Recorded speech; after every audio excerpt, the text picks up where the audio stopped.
Yang ketiga, proses pembelajaran itu dibantu juga oleh boleh membeli paket data untuk siswa. Tinggal lagi kami di cabang dinas provinsi ketika kami konferensi dengan manajemen BOS kemarin itu, saya dengan kepala sekolah dan bendahara tingkat SMA itu 63% yang punya Android dan punya paket data. Berarti iya punya Android, punya paket data. Ada orang punya yang saya minta itu punya handphone nggak? Punya. Android apa enggak? Enggak. Berarti kan nggak bisa digunakan untuk pembelajaran. Ada yang punya handphone, punya paket data, ada yang punya handphone bukan Android, ada yang punya handphone tidak Android dia tapi tidak punya paket data, dan ada yang tidak punya handphone. Ini kita kategorikan ini yang bisa dalam proses pembelajaran 63% kelas 10 SMA di Sunggal, berarti 37% lagi. Makanya saya bilang tadi tidak terdukung. Jadi apa langkah yang harus dilakukan sekolah? Ini kepala sekolah harus mempersiapkan ini apa langkah. Kalau kementerian itu memberikan 3 metode untuk pembelajaran, bisa daring, bisa luring, bisa kombinasi. Kalau saya kemarin perintahkan ke teman-teman kepala sekolah waktu rapat kami pakai kombinasi.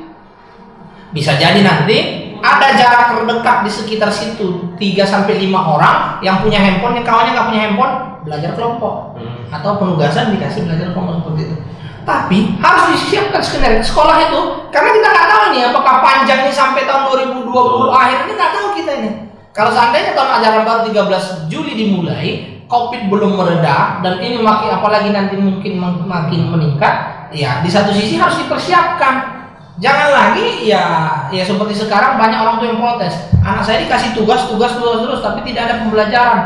Jadi orang tuanya yang sibuk di rumah, apalagi yang SD saya lihat. Ini catatan juga itu, Pak. Orang tuanya yang sibuk untuk ini. Ya, banyak juga yang bertanya, kami kerja, handphone kami bawa, anak kami bagaimana? Makanya ya mungkin proses-proses yang seperti itu. Kalau kami yang sudah kami konsep bisa dia yang pertama kompisit. Tapi kan kalau banyak kali kan gurunya. Betul, terbatas betul. Makanya itu tergantung bagi anak-anak tadi. Makanya perlu kita punya data ini. Setiap cabang dinas, kepala dinas itu harus punya data. Siapa anak yang tidak punya handphone harus punya data. Biar apa? Kalau pembelajaran ini daring ini berlanjut lama, maka antisipasi yang untuk ini diberlakukan seperti apa? Yang punya data diberlakukan seperti apa? Nah, harus memang dilakukan sehingga memang semua itu merata. Jadi muncul ketika ditanya anak-anak nggak sekolah, libur katanya. Padahal sebenarnya kan prosesnya ini perpindahan proses belajar ke rumah ya melalui daring penyesuaian.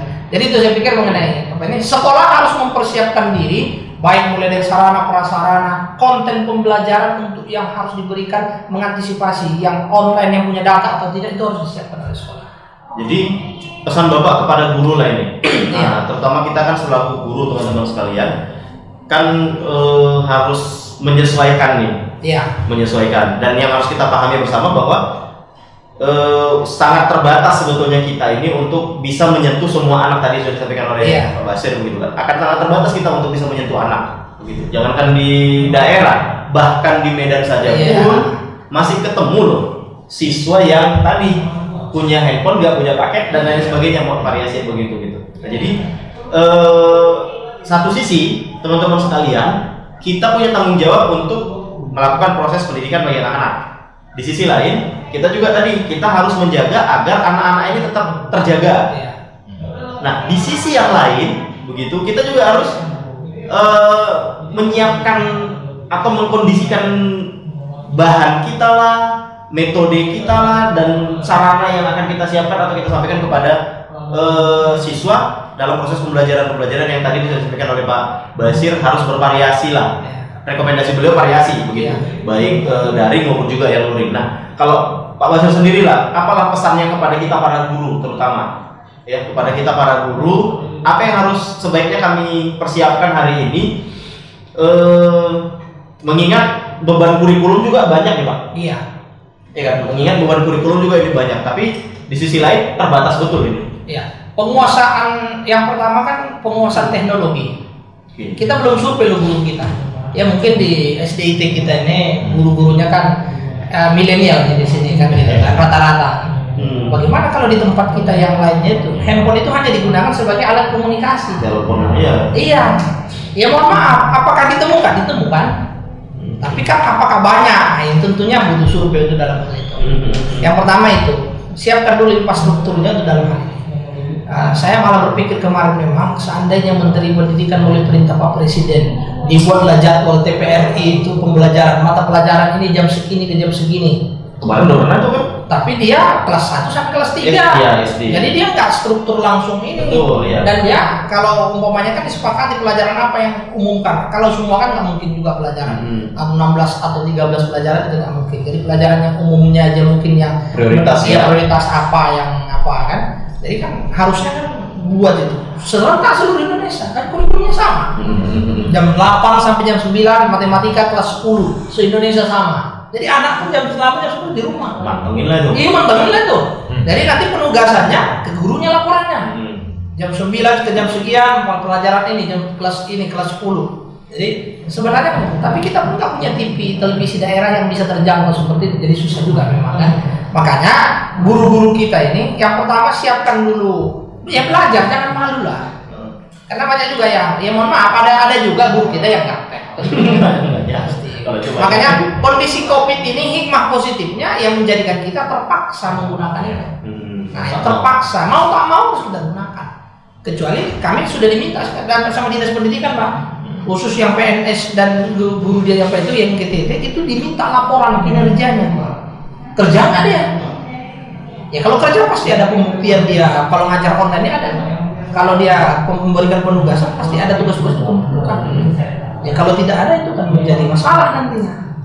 Dia terima gaji terus, sertifikasi jalan terus. Nah, ini dituntut. Tentunya kan harus ada kinerja yang harus dilakukan. Jadi kita sudah mengerti. Yang kedua, kita persiapkan konten. Kontennya ya. Kontennya.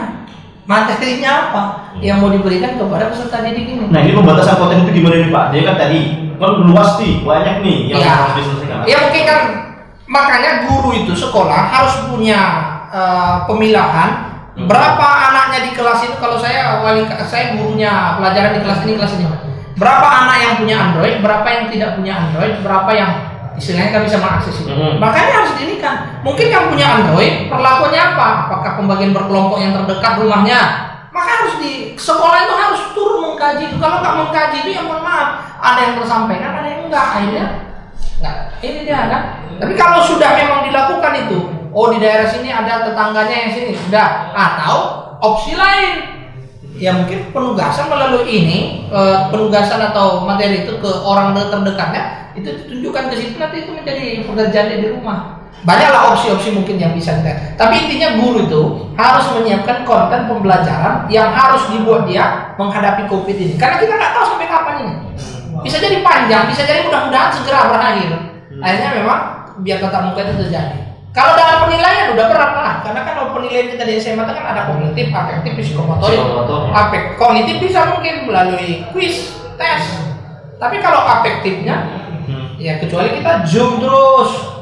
Nah, bisalah kita lihat bagaimana. Tapi itu kan nggak bisa kita pantau juga semua anak kita. Ada juga yang matikan kamera. Ya ada yang matikan kamera. Kenapa yang matikan kamera? Lagi berantakan semua banget ya. Dan ada juga. Yang penting absen dia hadir. Entah kemana dia bikin nggak peduli itu. Yang ketiga itu psikomotornya. Jadi memang ya kurang normal lah dalam penilaian. Tapi tinggal lagi memang kita seminimal mungkin pun apa yang bisa dilakukan kita harus lakukan. Kontennya itu siapkan oleh gurunya.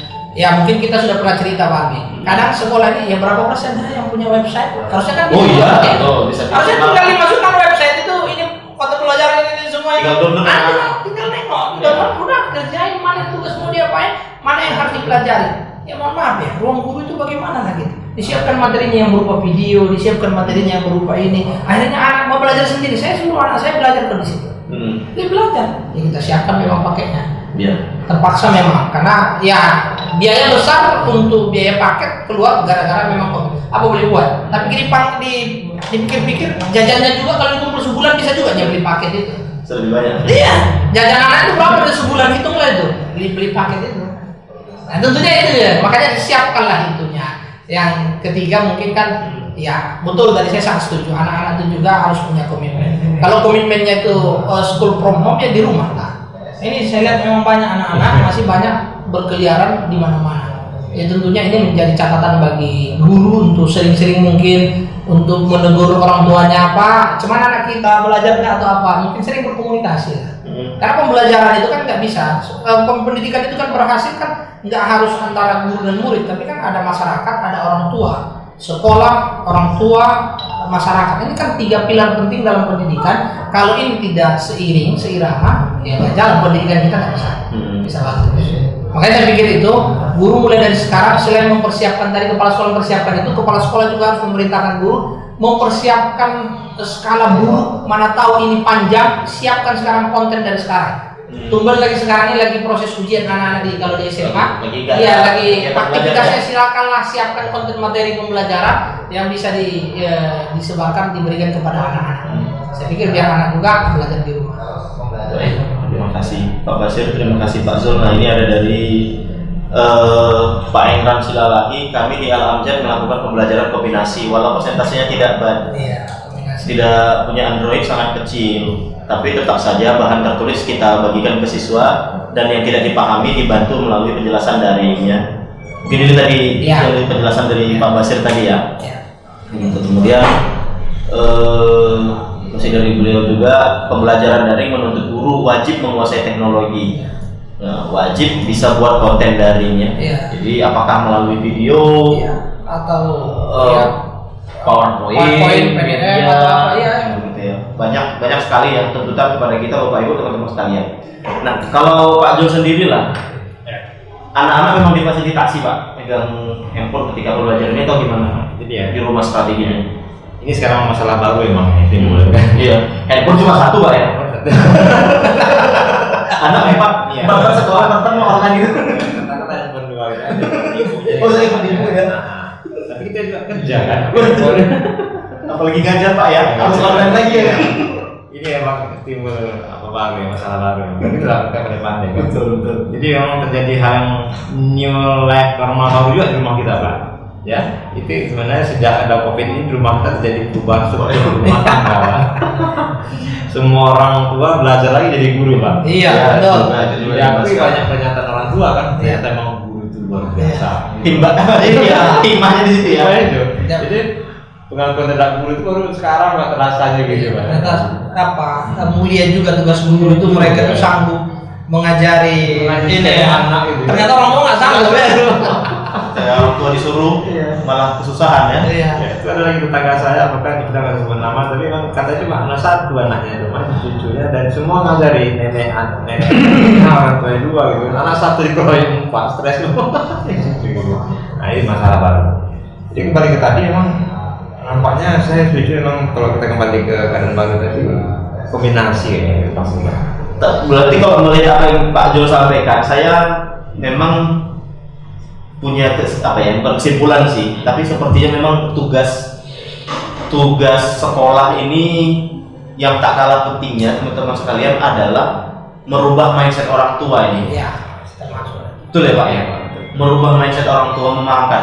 Alhamdulillah tadi narasumber kita Pak Jul kayaknya welcome betul ya kan. Supportnya mantap ini. Ini belum ketemu kalau kita ketemu orang tua murid yang nggak peduli aku tuh katanya. Berat juga kita ini Dan. Tapi satu sisi memang ini masalah yang hadapi, mungkin saya pikir orang tua lain juga menghadapi masalah. Kan Android ini sebenarnya atau alat komunikasi kan juga ada batasan-batasan ya Pak. Betul. Nah, jadi si A nggak bisa terlalu bebas juga sebenarnya itu gitu kan. Nah ini juga kendala sebenarnya bagaimana kita membatasi ini penggunaan ini gitu kan. Nah, jadi kalau yang saya terapkan di rumah memang ada waktu tertentu lah Pak, ada batasan jam-jam ini. Makanya juga ini mengikut kerjasama dengan guru tadi, bagaimana guru memberikan tugas-tugas yang praktis, efisien dan efektif gitu, sehingga kita bisa si anak mau kita prediksi 1 jam selesai gitu kan.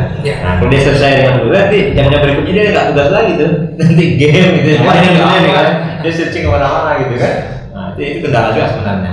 Kita kan sebenarnya kan udah sepakat nih sekolah memang kita membatasi anak kan itu Pak ya, HP tidak boleh lepas ya. Bahkan ada sekolah-sekolah tertentu kan tidak boleh bawa HP ke sekolah.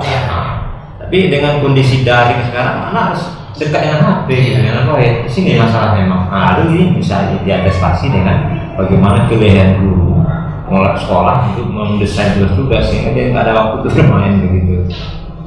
Gitu ya. Dan ini jadi dilema juga ya Pak, sebenarnya. Guru menganggap pembelajaran daring itu dalam tanda petik pemberian tugas. Gimana ya? Iya.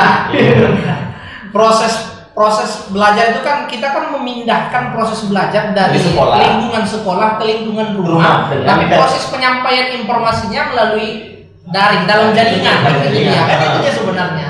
Harusnya yang dilakukan, makanya kan ada beberapa mungkin apa namanya, apakah di kalau di WA sekarang bisa untuk 8 orang.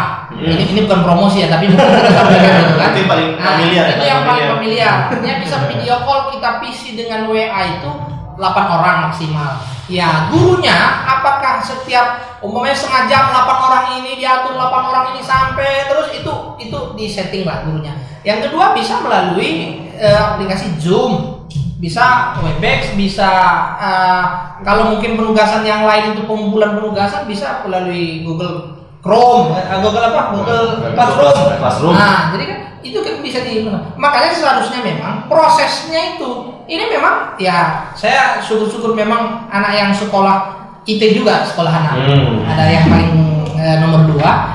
Jadi itu prosesnya saya lihat itu dikasih tugas nanti ini pelajari dulu buku halaman, kan buku masih di anak. Betul. Buku halaman sekian nantinya ini kasih nanti ada tugas di WA. Kemudian untuk kesenian disuruh menyanyikan lagu ini divideokan. Itu masih proses itu, dan anak pun antusias, ada proses. Tapi memang tidak bisa dipaksakan semua. Yang berharap kita itu kan konten-konten seperti yang ada di ruang guru itu. Anak itu ada materi itu di situ, baru kita kasih penugasan, pelajari dulu itu.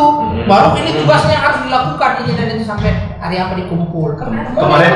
Kemarin di awal-awal viral tuh guru ngajar kelas kosong ya kan. Kemudian itu di-share ke ini gitu ya. Itu. Itu.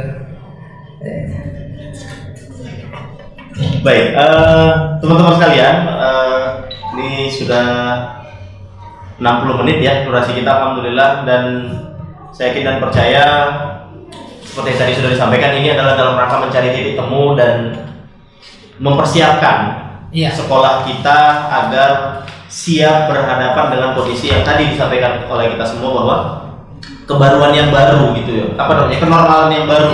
Kenormalan yang baru, bahwa normal hari ini berbeda dengan normal sebelumnya, dan seperti yang tadi kita nggak tahu nih sampai kapan. Meskipun kita tentu dalam doa-doa kita selalu kita mintakan agar kiranya kondisi ini segera selesai, Allah angkatkan wabah ini, kita akan kembali kepada normal yang sebenar-benar normal begitu. Tapi kalau ternyata tidak juga begitu, kita memang harus mempersiapkan segala sesuatunya, teman-teman sekalian. Nah, apapun ceritanya, sekolah tidak akan berakhir. Ini juga harus kita pahami, sekolah tidak akan berakhir begitu. Meskipun ada survei yang menunjukkan kemarin ada usaha-usaha yang menang, ada usaha-usaha yang kalah, dan pendidikan itu termasuk ke dalam kategori usaha yang kalah dalam jangka pendek ini. Kenapa? Yang menang ya tentunya makanan, kesehatan itu yang menang hari ini begitu. Tapi dalam jangka panjang sekolah itu tidak akan pernah tidak akan kalah. Tinggal sekolah yang bagaimana yang bisa bertahan dan kemudian mampu memenangkan kondisi yang serba terbatas seperti sekarang. Tentu sekolah-sekolah yang segala infrastrukturnya itu bisa beradaptasi dengan kondisi yang hari ini ada, dan mungkin juga kondisi yang tidak bisa diprediksi di masa yang akan datang. Tentu ini butuh, sekali lagi tadi disampaikan Pak Jul juga, teman-teman sekalian, bahwa butuh komitmen dari semua begitu. Butuh niatan yang baik dari semua orang. Oke lah, kalau niat sudah jelas, orang yang mau sekolah itu saya yakin dan percaya niatnya sudah bagus semua begitu. Baru berikutnya adalah komitmen ya, dari orang tua, dari guru, termasuk juga dari siswa. Nah, bagaimana kemudian membangun komitmen ini? Perlu komunikasi yang efektif dan intensif dari pihak sekolah, pengelola sekolah kepada orang tua murid, agar kiranya komitmen ini bisa dibangun bersama-sama, agar kita tahu urgensi dan warning atau yang harus diwaspadai dari keabaian kita terkait dengan kondisi ini apa saja, semua bisa memahaminya sehingga kemudian bisa melakukan aktivitas antisipasi terbaik. Saya ingat kalau Pak Tung Desem Waringin itu mengatakan bahwa orang sukses itu adalah orang yang bisa mengantisipasi sebetulnya. Ya, orang sukses itu adalah orang yang bisa melakukan langkah-langkah antisipasi. Jadi bukan orang yang tergilas, tidak, tapi mereka yang bisa mengantisipasi perubahan-perubahan sesuai dengan kondisinya. Dan ini penting sekali bagi kita teman-teman sekalian, para pengelola sekolah di mana kita berada, para guru terutama, karena tuntutannya ada pada kita nih. Ya, tuntutannya ada pada kita. Apakah kita mau berubah untuk menyikapi kondisi yang hari ini tidak sama dengan kondisi sebelumnya, atau kita akan berada pada kondisi yang normal sebelumnya, yang akibatnya kita akan bisa memberikan pelayanan bagi anak-anak didik kita, yang efeknya adalah anak-anak didik kita tentu akan bermasalah dalam proses pendidikannya nanti. Baik, sebagai closing statement kita mintakan dari Pak Zul dulu selaku orang tua, closing statement ini kepada kita semua. Sebelum kita sih Pak dan Bapak Ibu semua pendengar yang dirahmati Allah. Pertama saya ingin menekankan sekali lagi yang pariwisata yang berjalan komitmen. Selama ini kebetulan juga kita, anak saya di SDIT, kita semua lah SDIT. Memang ini tidak terbangun selama itu. Sebenarnya tidak terbangun. Kita selama itu sepakat apa yang ada di sekolah sampai ke anak dan kita dimaksud support. Nah, dalam kondisi new normal ini seperti itu. Itu dapat komitmen. Yang kedua, memang saya dapat posting yang terbaru. Ternyata dalam menyikapi kondisi COVID ini, kita kelompokkan dua sebenarnya penjagaan terhadap masalahnya. Mengantisipasi masalah COVID ini dua. Yang pertama bersifat fisik. Nah, fisik itu apa? Itu menjaga kebersihan, ya, kemudian meningkatkan imunitas, kemudian interaksi sosial. Itu fisik sifatnya. Ya, social and physical distancing itu fisik. Itu sudah kita laksanakan semua. Yang kedua, aspek rohani. Iya. Jadi ketika kebersihan, imunitas, social distancing, physical distancing, ya, interaksi, mulai cuci tangan sebagainya, itu fisik. Baru aspek rohani. Nah, rohani juga ternyata kita tanamkan pada semua tadi, guru, orang tua, anak, bahwa ini dari Allah SWT. Nah, gitu ya. Kita udah paham. COVID ini, penyakit ini, wabahnya dari Allah SWT, dan ini pasti ada solusinya, gitu. Ya, solusinya dan nilai proses dengan solusinya, gitu. Kemudian juga kita perlu berdoa agar Allah segera mengangkat wabah ini dan mengembalikan kita pada kehidupan yang lebih bagus dari kehidupan. Karena kekuatan doa ini gampang semua, kan doa ini yang bisa merubah semua urusan Allah itu. Tadinya A, tapi yang kita berdoa jadi B. Nah, ini harus kita perhatikan juga. Jadi aspek rohani, aspek mental itu. Dan keridhaan kita terhadap Allah SWT bahwa ini memang adalah darinya. Ini saya sebagai orang tua seperti itu, itu yang harapan gitu kan. Jadi, mungkin bapak yang lain, yang anak-anaknya ada, kita sama-sama memperhatikan aspek itu.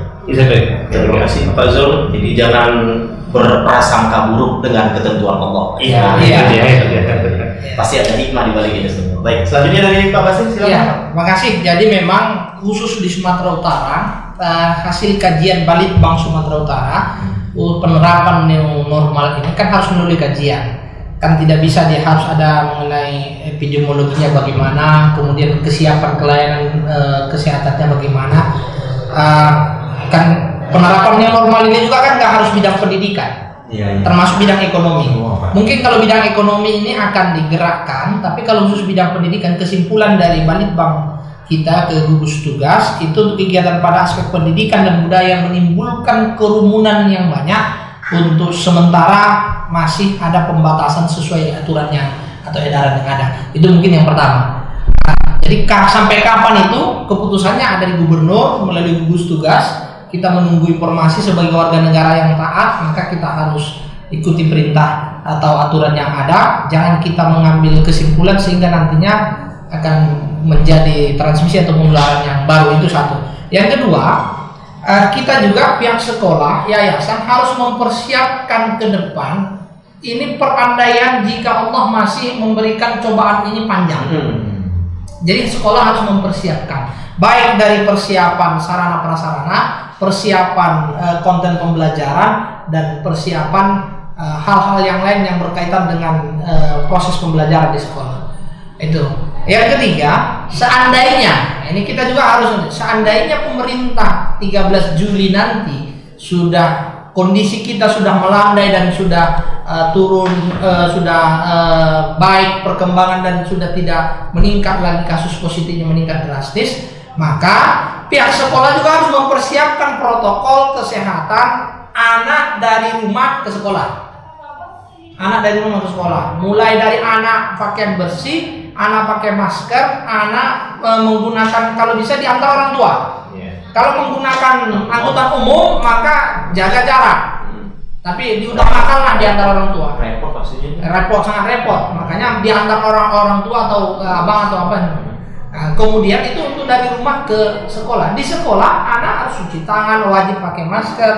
Kemudian tempat duduknya sekolah harus membuat ya jarak yang minimal 1 meter sesuai standar yang disampaikan oleh PBB. Gurunya juga seperti itu, dari rumah harus pakai protokol, sampai di sekolah pakai protokol. Sarana-sarana yang ditempati, meja itu setiap hari harus disinfektan, Disemprot ya. semprot tiap hari, dibersihkan. Memang namanya new normal.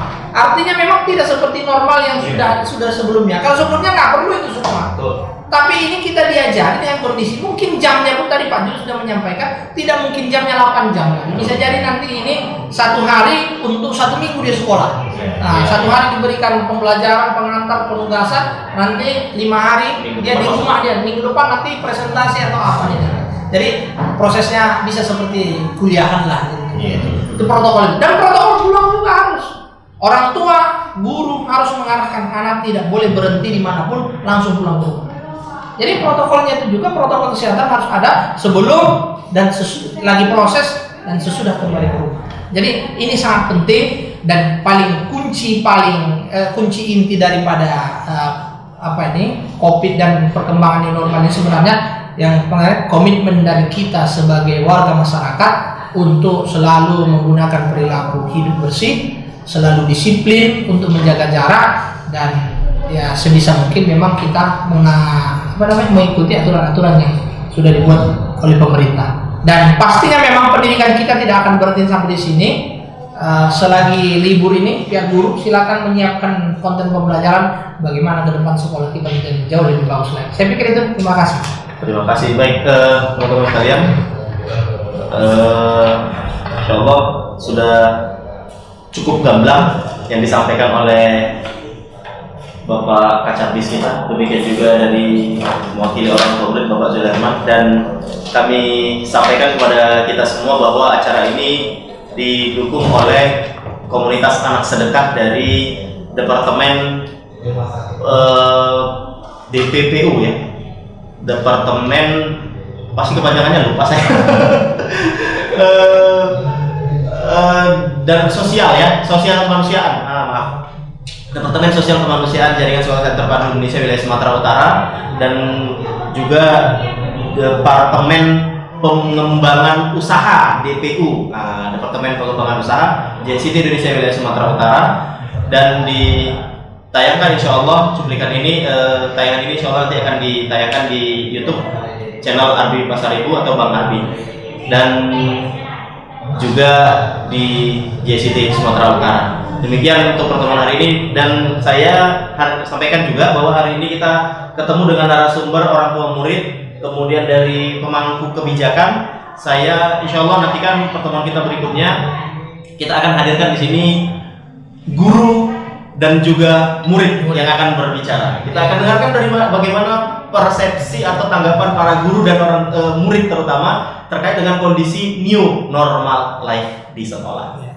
Demikian, assalamualaikum warahmatullahi wabarakatuh. Waalaikumsalam.